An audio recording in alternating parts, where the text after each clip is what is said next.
जय हिंद मेरे प्यारे दोस्तों, गैलेक्सी क्लास में आप सभी का स्वागत है। और आज हम लोग एनसीईआरटी के क्वेश्चन का चैप्टर नंबर 2 को क्या करेंगे, सॉल्व करेंगे। और दूसरा जो चैप्टर है वो क्या है, बहुपद है। तो बहुपद को अंग्रेजी में हम लोग उसे पॉलीनॉमियल कहते हैं। क्या कहते हैं? पॉलीनॉमियल कहते हैं।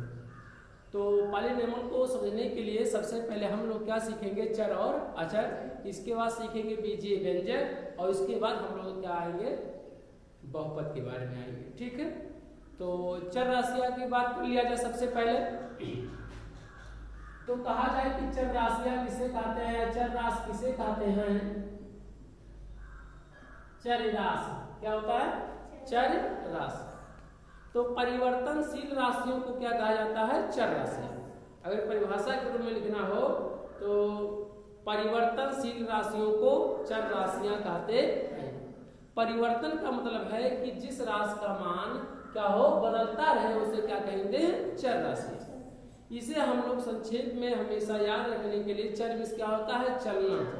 जब कोई व्यक्ति हो, वस्तु हो, उसका स्थान बदलेगा तो उसका मान भी क्या होगा? बदलेगा। तो इसलिए उसे यानी ऐसी राशियां जिनका मान क्या हो, परिवर्तित हो, उसे क्या कहते हैं? चर राशियां कहते हैं। चर राशियों को हम लोग अंग्रेजी वर्णमाला के अक्षरों द्वारा क्या करते हैं? प्रदर्शित करते हैं।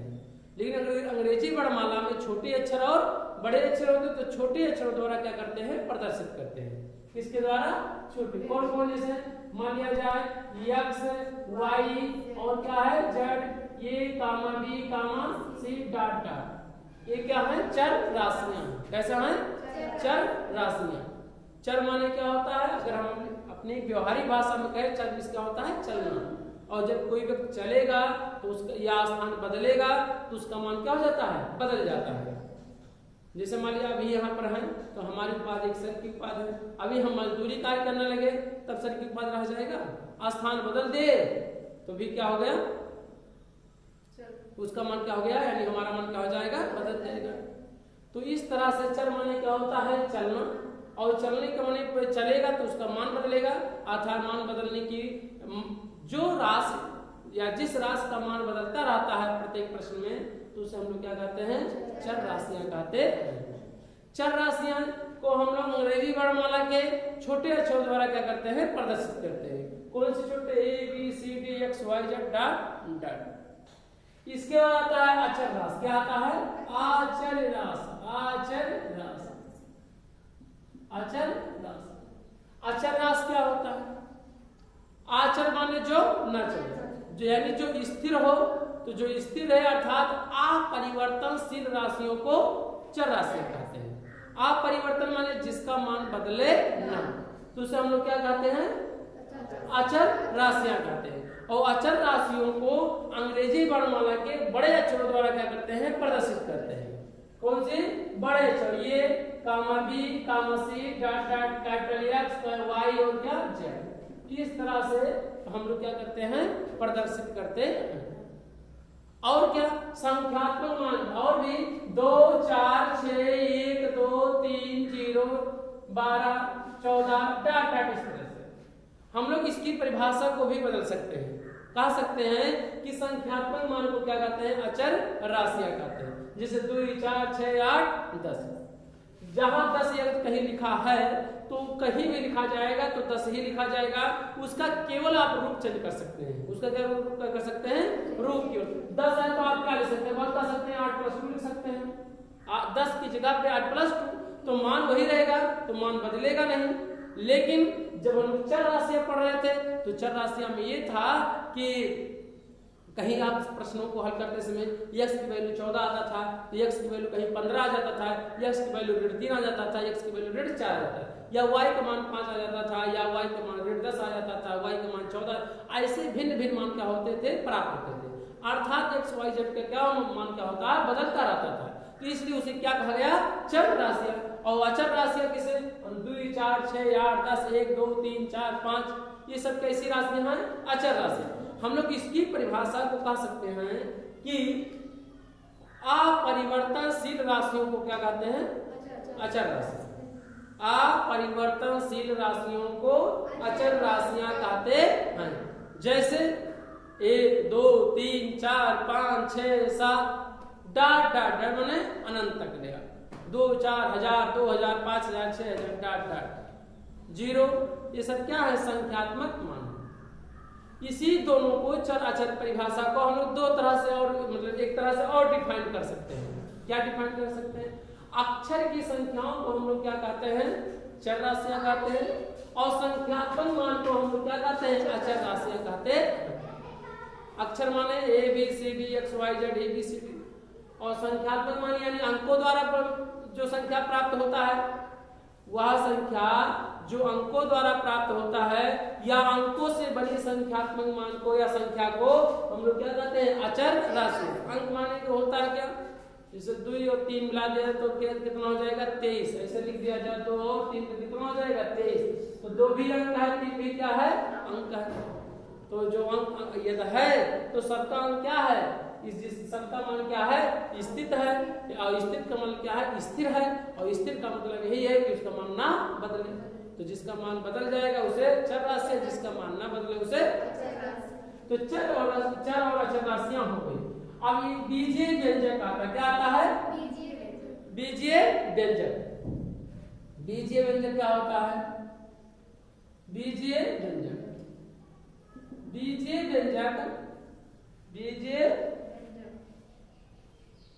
व्यंजक जब चर और अचर राशियों को जोड़ द्वारा या माइनस यानी अंतर द्वारा या जोड़ यानी प्लस माइनस गुणा और भाग यानी मल्टीप्लाई के द्वारा डिवीजन के द्वारा यानी चाहे ऋण के द्वारा चाहे आप प्लस के द्वारा और चाहे गुणा द्वारा और चाहे भाग चर और अचर राशियों को क्या किया जाए?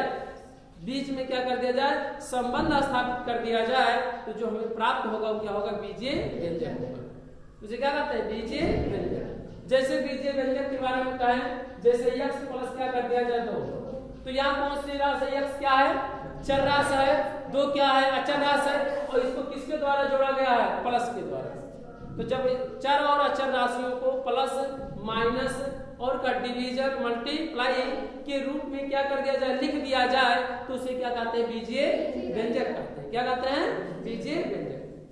कोई पूछे कि बीजीय व्यंजक क्या है तो आप यही कहिएगा, जब चर और अचर राशियों को प्लस माइनस गुणा अथवा भाग के द्वारा क्या कर दिया जाए? भाग के चाहे प्लस हो चाहे माइनस हो चाहे डिवीजन हो और चाहे क्या मल्टीप्लाई हो, इसके रूप में क्या कर दिया जाए? चर अचर राशियों के रूप में क्या कर दिया जाए? व्यक्त कर दिया जाए, संबंध स्थापित कर दिया जाए तो उसे हम क्या कहते हैं? बीजीय व्यंजक कहते हैं। और भी आप कह सकते हैं 2i² प्लस क्या कर सकते हैं? 3 और क्या ले सकते हैं? 4x कर देते हैं। 4 क्या है? अचर राशि है। x क्या है? चर राशि है। दोनों के बीच में कैसा है? बीच में कैसा है? चिन्ह गुणे का चिन्ह। किसका है? गुणे। तो बताइए बीजीय व्यंजक है कि नहीं? बताइए बीजीय व्यंजक है कि नहीं है? ये देखो इसमें गुणा है, 2 का गुणा y में हुआ है और यहाँ प्लस क्या है? 3 है। तो जो ये चर अचर के बीच में संबंध स्थापित किया गया है, किसके रूप में संबंध स्थापित किया गया है? तो गुणे के रूप में किया गया और प्लस के रूप में। अर्थात जब प्लस और गुणे के रूप में होगा तो क्या हो जाएगा? बीजीय। तो प्लस के साथ भी हो सकता है माइनस, x माइनस कितना कर दिया जाए? 7 कर दिया जाए। तो यहाँ आप देख सकते हैं कि कौन सी राशि है? चर राशि है। x 7 क्या है? अचर राशि है। तो दोनों के बीच में अंतर है कि नहीं? तो माइनस का है कि नहीं? संबंध स्थापित है। जब दोनों को जब चर और अचर राशियों को प्लस माइनस और क्या मल्टीप्लाई और क्या डिवीजन के रूप में क्या कर दिया जाए? लिख दिया जाए तो उसे हम लोग क्या कहते हैं? बीजीय व्यंजक कहते हैं। और एग्जांपल के रूप में लिख सकते हैं 3x प्लस क्या कर दिया जाए? 4y। तो बताइए 3 और x के बीच में मतलब ये बीजीय व्यंजक है क्या? बताइए बीजीय व्यंजक है। बीजीय व्यंजक है तो आप कहेंगे कि इसके देखो x क्या है? x कौन सी राशि है? चर राशि है। y कौन सी राशि है? अचर राशि। दोनों के बीच में कौन देख सकते हैं किस चीज का निशान लगा है? मल्टीप्लाई के रूप में लिखा है। क्या है? यानी चर और अचर राशियों को किसके रूप में लिख दिया गया है? मल्टीप्लाई के रूप में लिख दिया गया है। यहाँ पर क्या 4 क्या है? अचर राशि। y क्या है आपका? चर राशि। दोनों किसके रूप में लिख दिया गया? मल्टीप्लाई के रूप में लिख दिया गया। अब लेकिन बीच में क्या है? प्लस है। और अगर यदि आप प्लस में है तो जाहिर सी बात है प्लस हो गया यहाँ पर और यहाँ क्या हो गया? माइनस। आप बट्टे भी कर सकते हैं, मान लीजिए 7 वाई भी कर सकते हैं, यहाँ पे भी बट्टे। तो चाहे डिवाइड किया जाए, चाहे प्लस किया जाए, चाहे माइनस किया जाए, चाहे मल्टीप्लाई किया जाए, सब क्या है बीजीय व्यंजक। बस समझे, जब अचर और अचर राशियों को आपस में क्या कर दिया जाए, संयोग कर दिया जाए, और संयोग किसके द्वारा करेंगे, प्लस के द्वारा करेंगे, और किसके माइनस के द्वारा, और क्या है मल्टीप्लाई यानी भाग के द्वारा, या और किसके द्वारा गुणा के द्वारा, सॉरी क्या कर दी, हाँ गलती बस, ठीक। चलिए आगे। अब जैसे मान लीजिए और कहा दें, जैसे मान लीजिए 4, मान लीजिए जेड एम लिख दिया जाए, जेड और एम, जेड एम का ले लिया जाए, मान लिया जाए, और कोई अच्छा ले लिया जाए, जेड या एम लिख लिया जाए, 3 एम लिख लिया जाए। तो यहाँ देखिए जो संयुक्त रूप है कौन सा, चर और अचर राशि का संयुक्त रूप है, तो वह संयुक्त किससे होगा, या तो प्लस से होगा यानी धन से होगा, या तो ऋण से होगा, या तो गुणे से होगा, या तो भाग से।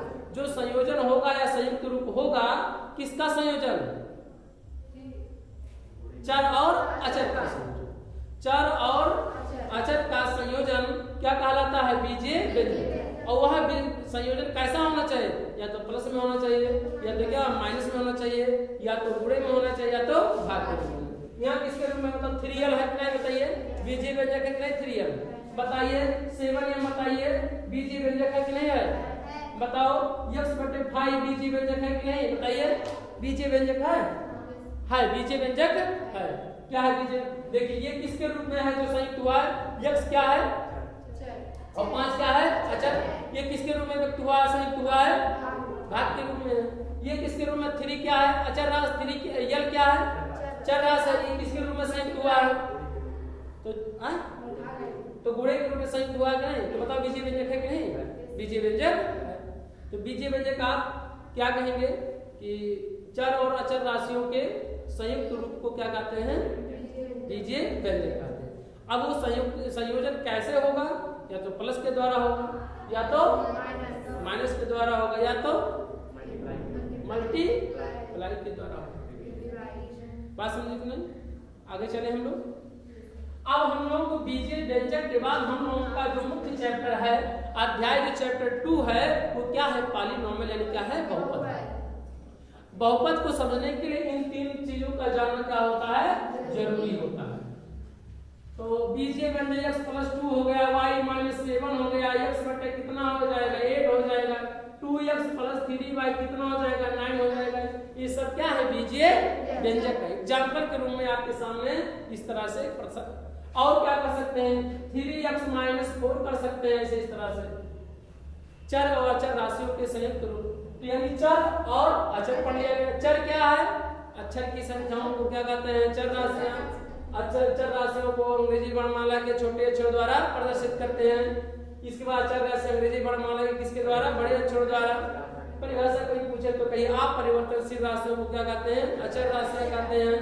जैसे 2, 4, 6, 8, 10, 12, ये सब का मान कभी बदलता नहीं। रूप बदल सकता है लेकिन मान नहीं बदलेगा। जैसे मान लिया जाए अचर राशि मतलब 12, तो 12 कौन सी राशि है, अचर राशि। अब 12 को हम लोग 10 + 2 लिख सकते हैं, 8 + 4 लिख सकते हैं, लिख तो सकते हैं, उसके रूप को चेंज तो कर सकते हैं, पर उसके मान को परिवर्तन नहीं है। 12 ही आएगा, चाहे जिससे आप करेंगे। अगर 12 लिखा है, अगर 12 जगह दूसरा, तो दूसरा संख्यात्मक मान हो जाएगा, वो अचर राशि हो जाएगी। अब इसके बाद क्या सीखेंगे, बीजीय व्यंजक। तो बीजीय व्यंजक हमने कहा चर और अचर राशियों को क्या कर दिया जाए, चर और अचर राशियों के संयुक्त रूप को क्या कहते हैं, बीजीय व्यंजक। और बीजीय व्यंजक के रूप में आपके सामने क्या है, एग्जाम्पल के रूप में लिख दिया गया। चाहे प्लस के रूप में हो, चाहे माइनस के द्वारा, चाहे गुणे के द्वारा हो, चाहे भाग के द्वारा। इसके बाद हम लोग क्या पढ़ेंगे, क्या पढ़ेंगे, बहुपद पढ़ेंगे। क्या पढ़ेंगे, मुख्य जो चैप्टर है हम लोगों को क्या पढ़ना है, बहुपद पढ़ना है। क्या पढ़ना है, बहुपद। और बहुपद को हम लोग अंग्रेजी में क्या कहते हैं, पॉलीनॉमियल कहते हैं। क्या कहेंगे, पॉलीनॉमियल। क्या लिखेंगे, पॉलीनॉमियल, POLY, और क्या बताओ, NOMIALS, पॉलीनॉमियल्स, बहुपद। बहुपद की परिभाषा को हम लोगों को पढ़ना है, तो कैसे पढ़ेंगे हम लोग बहुपद, कैसे सीखेंगे। यही जो बीजीय व्यंजक था, ये हमारा क्या हो जाएगा, बहुपद। लेकिन कुछ कंडीशन इसमें क्या हो जाएंगे, जुड़ जाएंगे। ऐसे जितने भी हम लोग देखेंगे चर अचर है तो क्या है, बीजीय व्यंजक है, लेकिन सभी बीजीय व्यंजक बहुपद नहीं होंगे, उसमें कुछ कंडीशनें उसमें क्या कर दिए जाएंगे, जोड़ दिए जाएंगे। वैसे जितना चर अचर के चाहे जो रूप लिख दिया जाए तो सब क्या है, बीजीय व्यंजक है, परंतु सभी बीजीय व्यंजक बहुपद नहीं होते, कुछ कंडीशन होते हैं। वो कंडीशन क्या होते हैं, देखिए ध्यान से। अगर जो हमारा है A0 बीजीय व्यंजक का ऐसा रूप, बीजीय व्यंजक का ऐसा रूप जो किस फॉर्म में हो, आगे प्रसारित हो रहा है, कैसे, A0 प्लस A1x, x की पावर कितना 1, प्लस A2 तो x की पावर कितना हो जाएगा 2, प्लस A3 x की पावर कितना हो जाएगा 3, प्लस A4 x की पावर कितना हो जाएगा 4, प्लस डॉट डॉट अगर an है तो x की पावर कितना हो जाएगा ये। आगे और टर्म अगर आपको लिखना है तो आप लिखेंगे an प्लस 1 तो x की पावर कितना हो जाएगा n प्लस 1 और plus dot dot, plus dot dot.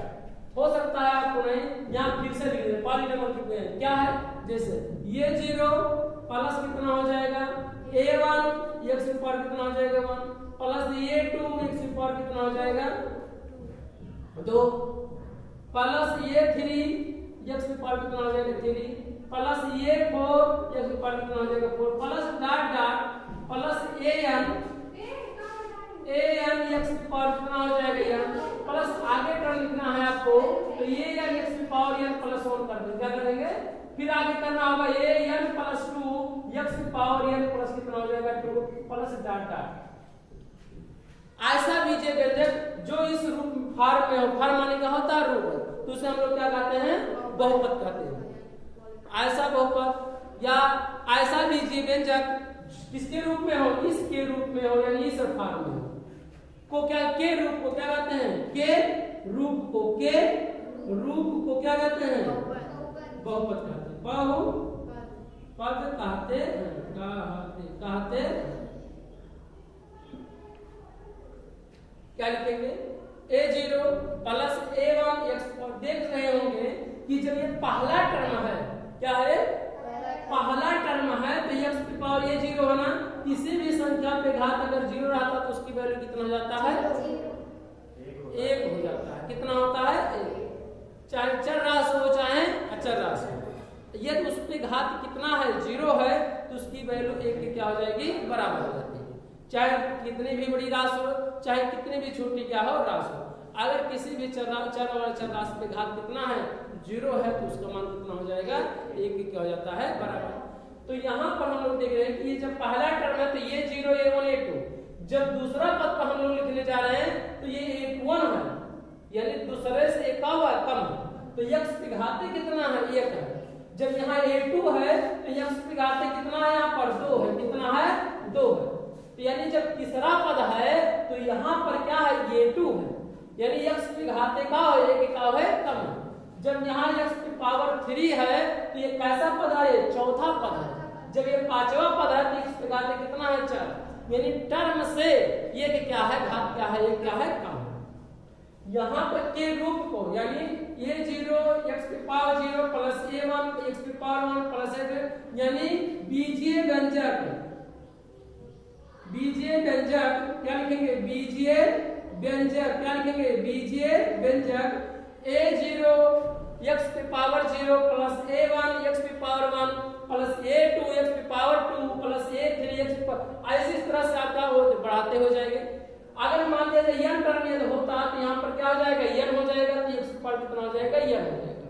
अब ये अगर n टर्म बताता तो जब ये चौथा पद था तो ये तीसरा रहा, जब ये 4 है तो ये कौन सा पद है, ये 1 2 3 4 ये पांचवा पद है, तो अगर ये n लिखा है तो ये कैसा पद है, तो n-1 पद है, क्योंकि 4 जब ये पांचवा था तो ये क्या था 4, अगर ये n है तो ये कौन सा पद होगा, n-1 पद होगा। आगे क्या होगा, आगे लिखना होगा तो 2 के बाद 3 आए, 3 के बाद कितना आएगा 4, तो अगर n के बाद लिखना है तो आप जैसे इसमें एक जोड़ रहे हैं आगे वाला टर्म लिखने के लिए, तो आप n में क्या करेंगे, जोड़ देंगे। n में एक जोड़ेंगे तो x के घाते में भी क्या करेंगे, एक आप जोड़ देंगे, प्लस यहाँ पर फिर एक जोड़ेंगे तो ये पास कितना हो जाएगा, 2 हो जाएगा, फिर आगे x पर कितना हो जाएगा, ये प्लस 2 हो जाएगा। के रूप को क्या कहेंगे, बहुपद कहते हैं। परंतु यानी जहां ये 0 कामा ये 1 कामा ये 2 ये 3 ये 4 डॉट डॉट an क्या है, वास्तविक संख्या। कैसी है, वास्तविक संख्या है, वास्तविक संख्या है, वास्तविक संख्याएं तथा वास्तविक संख्याएं तथा n एक ऋणात्मक पूर्णांक है, n एक ऋणात्मक पूर्णांक है, ऋणात्मक क्या है, पूर्णांक है, ऋणात्मक पूर्णांक है। इसका मतलब क्या, ऐसा बीजीय व्यंजक, बहुपद की परिभाषा, ऐसा बीजीय व्यंजक या बीजीय व्यंजक a0 x पे पावर 0 a1 x पे पावर 1 a2 x पे पावर 2 प्लस a3 x पे पावर 3 प्लस डॉट डॉट के रूप को क्या कहते हैं, बीजीय व्यंजक कहते हैं। और जो a0 a1 a2 a3 है वो कैसी संख्या है, तो कैसी संख्या है, वास्तविक संख्या है। और यह क्या है, ऋणात्मक क्या है, पूर्णांक। ऋणात्मक पूर्णांक का मतलब है कि जो घात होना चाहिए वो क्या होना चाहिए, धनात्मक होना चाहिए। क्या होना चाहिए, घात धनात्मक होना चाहिए। और क्या होना चाहिए बताइए, ऋणात्मक पूर्णांक का मतलब है कि शून्य हो अथवा धनात्मक हो, तो उसे हम क्या कहें, ऋणात्मक पूर्णांक। एक चीज और सुनो, जो घात होना चाहिए पूर्ण गुणज होना चाहिए। क्या होना चाहिए, घात पूर्ण गुणज। पूर्ण गुणज का मतलब क्या होता है, समझिए ध्यान से। अगर हम कहें कि इस क्लास में 4.5 विद्यार्थी पढ़ रहे हैं, तो 4.5 विद्यार्थी पढ़ेंगे, या तो 4 विद्यार्थी पढ़ेंगे या तो 5, ये 4.5 हो सकता है। यानी ऐसी भिन्नात्मक मान यानी संख्यात्मक घात मान नहीं हो सकता, किसी भी चर राशि के घात भी भिन्नात्मक नहीं हो सकता। किस प्रकार, घात यदि है तो कैसा होना चाहिए, पूर्ण गुणज होना चाहिए। कैसा होना चाहिए, पूर्ण गुणज होना चाहिए। ऋण यदि घात हो क्या होना चाहिए, ऋणात्मक नहीं होना चाहिए। कैसा नहीं होना चाहिए, तो ऐसा बीजीय व्यंजक a0 a1 x a2 के रूप को यानी इसी फॉर्म में यदि मिल जाएगा तो उसे हम लोग क्या कहेंगे, बहुपद कहते हैं। बहुपद को हम लोग किससे करते हैं, p। पॉलीनॉमियल शब्द है तो इसी जब बहुपद कहते हैं तो बीजीय व्यंजक का नाम क्या हो जाता है, p से क्या हो जाता है, पॉलीनॉमियल। और क्या कहेंगे बताओ, चर राशि इसमें x है तो कहा जाएगा चर राशि x में क्या है, बहुपद। वो a0 a1 a2 a3 a4 कैसी संख्या है, वास्तविक संख्या है, तो हम लोग कहेंगे वास्तविक संख्याओं पर चर x में क्या है, बहुपद। ऐसा बीजीय व्यंजक जो इतने रूप में क्या हो, ऐसे फॉर्म में हो, तो उसे क्या कहेंगे, बीजीय व्यंजक कहेंगे। परंतु ठीक है, वास्तविक संख्याओं पर चर x में क्या कहेंगे, बहुपद कहेंगे। जब इसमें चर राशि x है तो x होगा, अगर चर राशि y होगा तो क्या होगा, y होगा। इसी पॉलीनॉमियल को हम लोग p से क्या होगा, पॉलीनॉमियल p, चर राशि इसमें x है तो x इक्वल टू, और इसी को हम लोग a0 x की पावर 0 प्लस a1 x की पावर 1 प्लस a2 x की पावर कितना हो जाएगा 2 plus dot dot an x की power n plus a n plus 1 तो x की पावर कितना हो जाएगा प्लस डॉट डॉट के रूप को क्या कहते हैं, बहुपद कहते हैं। वास्तविक संख्याओं पर के रूप को वास्तविक संख्याओं पर चर राशि x में क्या कहेंगे, हम लोग बहुपद कहते हैं। क्योंकि p से क्या होता है, पॉलीनॉमियल, इसमें चर राशि x है तो x हो जाएगा। अगर चर राशि यदि चर राशि y होगा तो क्या कहेंगे, वास्तविक संख्याओं पर चर y में क्या है, बहुपद। अगर चर राशि क्या आ जाए, z होगा, तो हम कहेंगे वास्तविक संख्याओं पर चर y में क्या है, बहुपद है। समझ में आया कि नहीं। अगर यहाँ पर ऐसे p कर दिया जाए, क्या कर दिया जाता है, z कर दिया जाता है। क्या कर दिया जाता है, z, या क्या कर दिया जाए, y कर दिया जाए, तो कहा जाएगा चर y में क्या है, बहुपद है। क्या है, चर y में क्या है, बहुपद है। तो क्या करेंगे, ये 0 जहां x है वहीं पे क्या हो जाएगा, y0 प्लस a1 x की पावर y की पावर कितना हो जाएगा 1 प्लस a2 y की पावर कितना हो जाएगा 2 plus dot dot an x की y की पावर कितना हो जाएगा n प्लस, और आगे लिखना हो तो n प्लस क्या कर देंगे 1 तो y की पावर बाद क्या कर देंगे n प्लस 1। अब यहाँ चल रहा y है तो कहेंगे y में बहुपद। ये 0 a1 a2 कैसी है वास्तविक संख्याएं। हम लोग जानते हैं कि वास्तविक संख्याएं कौन सी संख्याएं, परमेय और अपरमेय संख्याओं को कौन सी संख्या कहते हैं, वास्तविक संख्याएं कहते हैं, परमेय और अपरमेय। परमेय के बारे में भी पिछले वीडियो में हमने सीखा है। क्या सीखा, वह संख्या जो p बटे q के रूप में लिखा जा सके उसे क्या कहते हैं, परमेय संख्या कहते हैं। और वह संख्या जो p बटे q के रूप में ना लिखा जा सके उसे क्या कहते हैं, अपरमेय संख्या कहते हैं। अपरमेय संख्या बताए थे, जैसे करड़ी में कितना 7, करड़ी में 5, करड़ी में कितना 8, और क्या पाई, पाई भी क्या है, एक अपरमेय संख्या है। परमेय संख्या बताए 3/7, 8/6, 4, 9, 11, 12, 20, 25 सब क्या है, परमेय संख्या है। और परमेय हो चाहे अपरमेय हो, दोनों को हम लोग क्या कहते हैं, उसे वास्तविक संख्या। तो ये 0 a1 a2 कैसी संख्या है, वास्तविक संख्या है। यदि वास्तविक संख्याएं हैं तो हम लोग कहेंगे इसमें वास्तविक संख्याओं में चर x में क्या है, बहुपद है। वास्तविक संख्याओं में चर x में बहुपद है। बहुपद की और रूप में, अब बहुपद की ये n क्या है, इसका मतलब ये है n एक क्या है, ऋणात्तर पूर्णांक है। ऋणात्तर के पूर्णांक का मतलब ये होता है कि घात ना तो ऋणात्मक होगा और ना तो ऋणात्मक होगा, और ये तो और क्या होगा, घात क्या होगा, पूर्ण गुणज होगा। ऋणात्तर पूर्णांक का ये भी मतलब होता है कि घात क्या होना चाहिए, धनात्मक होना चाहिए, और शून्य भी हो सकता है। और घात क्या होना चाहिए, पूर्ण गुणज होना चाहिए। पूर्ण गुणज का मतलब है कि 2, 4, 6, 8, 10 या 1, 2, 3, 4, 5 माने संपूर्ण पूर्ण, 0, 1, 2, 3, 4, 5 पूर्ण गुणज का मतलब है। घात ऋणात्मक नहीं होगा, 0 हो सकता है, 1 हो सकता है, 2 हो सकता है, 3। किस पर घात, चर राशि पे घात की बात किया जा रहा है। चर राशि पे घात करना होना चाहिए, धनात्मक होना। बहुपद होने के लिए जो घात होना चाहिए क्या होना चाहिए, धनात्मक होना चाहिए, पूर्ण गुणज होना चाहिए, भिन्नात्मक नहीं होना चाहिए। यही क्या है बहुपद की, क्या है देखा है डेफिनेशन, और क्या है परिभाषा है मुख्य रूप से। ऐसा लीजिए व्यंजक या ये 0 a1 की रूप को ही क्या कहते हैं, बहुपद कहते हैं। और बहुपद कहते हैं ये 0 a1 कैसी संख्या है, वास्तविक संख्या है। और क्या है, ऋणात्तर पूर्णांक। ऋणात्तर पूर्णांक का मतलब हम बता चुके हैं। अब एग्जाम्पल के तौर में हम 2-4 एग्जाम्पल करना चाहें तो कर सकते हैं। जैसे कह दें, बताइए 3x² एग्जाम्पल के रूप में 3² - 4x प्लस कितना हो जाएगा, 5। बताइए बहुपद है कि नहीं, तो ये बहुपद है। कैसे पहचानेंगे, देखिए जो हमारा ये 5 है, अगर इसी 5 को पहले लिख दिया जाए, माइनस को बाद में लिख दिया जाए, प्लस 3x²। यहाँ घात क्या बढ़ते क्रम में जा रहा है, तो घात चाहे बढ़ते क्रम में हो और चाहे घटते क्रम में हो जाए तो उससे कोई प्रभाव नहीं पड़ता। बढ़ते क्रम में भी इसको लिख सकते हैं, घटते क्रम में भी इसको लिख सकते हैं।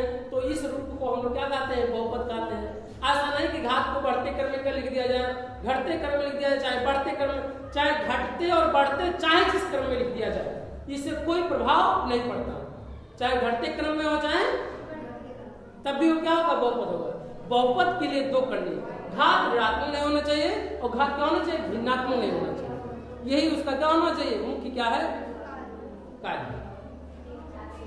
और ये कैसा है बताइए, ये 0 की वैल्यू कितना है, यहाँ 5, ये 1 की वैल्यू कितना है, -4, a2 की वैल्यू कितना दिया, प्लस कितना दिया, 3। तो ये क्या है बताइए, बहुपद का रूप है कि नहीं, बहुपद है। अगर कहें 7x के घात 2/3 4 × 5, बताओ ये बताओ बहुपद है कि नहीं, ये बहुपद नहीं है। क्यों नहीं बहुपद है, क्योंकि चर राशि के घात कितना है, 2/3 है। तो 2/3 आप इसको काटेंगे तो पूर्ण संख्या हमें प्राप्त नहीं होगा। अगर पूर्ण संख्या प्राप्त नहीं होगा तो वह बहुपद नहीं होगा। तो अर्थात क्या होगा, बहुपद नहीं होगा। अगर इसी बात को 7 करड़ी में x² कर दें और प्लस 8 कर दें, तब बताइए बहुपद होगा कि नहीं, तो 7 अगर इसका विस्तार किया जाए तो 7 होगा, x² का वर्गमूल निकल जाएगा तो कितना होगा, x होगा, और प्लस 8 कितना हो जाएगा, 1। चर राशि के घात देखिए कितना है, 1 है, ना तो ऋणात्मक है और ना तो क्या है, भिन्नात्मक है। अगर 1 है तो ये क्या है, बहुपद है। और एग्जाम्पल के रूप में हम लोग लिख सकते हैं, 2-4 एग्जाम्पल के रूप में लिख सकते हैं। देखिए जैसे मान लीजिए कहा 5 करड़ी में x-3, बताइए बहुपद है कि नहीं? 5 करड़ी में x-3 ये बहुपद है कि नहीं? बताओ। बहुपद नहीं है। क्यों नहीं बहुपद है? क्योंकि हम लोग जानते हैं कि 5 तो है, कोई बात सत्य, कोई दिक्कत नहीं है। लेकिन जब x पे करड़ी को हटाएंगे तो घात कितना आ जाएगा? 1/2। करड़ी जब हटाया जाता है किसी संख्या पर तो उस पे घात कितना हो जाता है? 1/2। और -3 है तो कितना हो जाएगा? -3। तो चर राशि पे घात कैसा होना चाहिए? भिन्नात्मक नहीं होना चाहिए। तो बताइए बहुपद है कि नहीं बहुपद है? बहुपद नहीं है। क्यों नहीं है? क्योंकि घात जो है कैसा है? भिन्नात्मक है, 1/2 करके है। और यही जब करड़ी में हुआ था तब देखिए जब ये किया गया था तो जब इसका वर्गमूल, जब वर्गमूल निकल जाएगा तो बहुपद होगा, वर्गमूल नहीं निकलेगा तो बहुपद नहीं होगा। बात समझे कि नहीं? एक चीज और हम आपको एग्जाम्पल के रूप में बताना चाहते हैं। बताना ये चाह रहे हैं आपको कि अगर मान लिया जाए करड़ी में मान लीजिए 5 हो, करड़ी में कितना हो? 5 हो, करड़ी में 5x² धन 7। तब बताइए बहुपद है कि नहीं बहुपद है? करड़ी में 5x² + 7 बहुपद है कि नहीं बहुपद है? बहुपद ये है। आप कहेंगे सर जी करड़ी वाला देखिए, जो चर राशि की बात हमने कहा है, अचर राशि जो है वो क्या है? परमेय और अपरमेय यानी वास्तविक संख्या हमने कहा है। तो जो इसका गुणांक गुणा हुआ है इसे हम क्या कहते हैं? गुणांक कहते हैं। तो जो गुणांक वास्तविक संख्या है तो वास्तविक संख्या में चाहे उसका वर्गमूल निकले या ना निकले इससे कोई प्रभाव नहीं पड़ेगा, क्योंकि वास्तविक संख्या पहले है। क्योंकि बहुपद में बता दिया गया है कि ये 0 ये कैसे संख्या है? वास्तविक संख्या है। और वास्तविक संख्याओं के अंतर्गत कौन कौन सी संख्या आती है? चाहे वर्गमूल निकले या निकले संख्यात्मक मान हो जाएगा वो, और चाहे धनात्मक हो चाहे ऋणात्मक, सभी क्या है? चाहे परमेय हो चाहे अपरमेय हो, दोनों संख्याओं को क्या कहा जाएगा? वास्तविक संख्या कहेंगे। तो यहाँ पर इसकी करड़ी होने से कोई प्रभाव नहीं पड़ता। ये क्या है? बहुपद है। अगर इस 7 को भी बहुपद में कर दिया जाता, करड़ी में कर दिया तो क्या बहुपद नहीं रह जाता? तब भी बहुपद रहता, क्योंकि अचर राशि के करड़ी में होने और ना होने और या घातों से कोई प्रभाव नहीं पड़ता। जैसे हम एग्जाम्पल के रूप में कहें, बताइए 5 पे घाते 3 पे घाते 7/5 और x पे घाते 2 धन 4। बताइए बहुपद है कि नहीं? बताइए बहुपद है। आपके सामने यहाँ पे 3 पे घाते 7/4, ये कौन सी राशि है? अचर राशि है। अचर राशि कुछ भी हो, चाहे धनात्मक हो चाहे भिन्नात्मक हो चाहे दशमलव में, इससे कोई प्रभाव नहीं पड़ता। केवल हमें देखना यह है कि चर राशि पे घात कितना है। बहुपद के लिए क्या कंडीशन? घात देखना ऋणात्मक ना हो और क्या हो? भिन्नात्मक ना हो। इसे हम दूसरे शब्दों में कहें, बहुपद के लिए हमें यह भी देखना है कि घात ऋणात्मक ना हो और घात कैसा हो? पूर्ण गुणज। अगर पूर्ण गुणज में है तो बहुपद होगा, अगर पूर्ण गुणज में नहीं है तो बहुपद नहीं होगा। साथ में इस बात को ध्यान देना होगा कि धनात्मक है कि ऋणात्मक है। ऋणात्मक का मतलब है कि ऋणात्मक ना हो अर्थात क्या हो? धनात्मक हो। तो यहाँ देख सकते हैं कि 3x पे घात, इससे कोई x पे घात कितना है? 2 प्लस कितना दिया है? 4। तो चर राशि पे घात कितना दिया है? 2। इसका मतलब कि क्या है? ये बहुपद, क्योंकि अचर राशि पर कोई प्रभाव नहीं पड़ता। आगे एग्जाम्पल मान लिया जाए, कहा जाए कि 4x पे घाते ऋण 3 धन 7 1 धन 8, ये बहुपद है कि नहीं? बताओ बहुपद है कि नहीं? बहुपद है बताइए एग्जाम्पल के रूप में। बहुपद है कि नहीं? बताइए बहुपद नहीं है। क्यों नहीं बहुपद है? क्योंकि 4 तो यहाँ पे 4, हमें अचर राशि से कोई मतलब नहीं है, चाहे जो हो, चाहे दशमलव हो चाहे भिन्न हो चाहे बट्टे हो चाहे उसका वर्गमूल निकले या ना निकले, हमें बहुपद में इस अचर राशि से कोई मतलब नहीं, हमें चर राशि की घात से मतलब रहता है। तो चर राशि की घात कितना दिया बताओ? -3 देने का। अगर -3 है तो बताइए बहुपद है? नहीं है, क्योंकि हमने कहा कि घात ऋणात्मक नहीं होना चाहिए। बहुपद के लिए कंडीशन की घात ऋणात्मक नहीं, इसलिए बहुपद नहीं है। आगे अगर हम और इस बात को कहें 3/5 यानी 3/5, हम कहा सकते यहाँ पे 3/5 और इनटू x की पावर 2 है -3 है। यदि मान लीजिए ऐसा रूप आ जाए और कहा जाए कि बताइए बहुपद है कि नहीं है, तो आपको देखना होगा कि केवल मात्र चर राशि पे, चर राशि पे घात कितना दिया? 2 किया है, बाकी कुछ भी दिया है इसमें कोई मतलब नहीं। एक भिन्नात्मक 3/5 क्या है, भिन्नात्मक है, तो इससे अचर राशि को चाहिए। बताओ ये परिमेय हो कि नहीं, बताओ 3/5 परिमेय है कि नहीं? 3/5 परिमेय है। क्यों? क्योंकि अंश बटे हर में लिखा जा सकता, P/Q के रूप में लिखा गया है। तो चाहे परिमेय हो चाहे अपरिमेय हो, तो कैसा होगा, वास्तविक संख्या होगा। तो वास्तविक संख्या तो ये है, 3 भी क्या है, परिमेय संख्या यानी वास्तविक संख्या है। केवल चर राशि का घात कितना है, 2 है, और दो क्या है, धनात्मक भी है और भिन्नात्मक भी नहीं है, इसलिए कैसा होगा, ये बहुपद है कि नहीं है, बहुपद है। तो हमें उम्मीद है कि आप बहुपद के बारे में क्या होंगे, सीखेंगे। अब हम लोग नेक्स्ट वीडियो में हम लोग सीखेंगे कि बहुपद कितने प्रकार के होते हैं और बहुपद के बारे में सीखेंगे। और हमें उम्मीद है कि आप सीखेंगे बेहतर से। जय हिंद, जय भारत।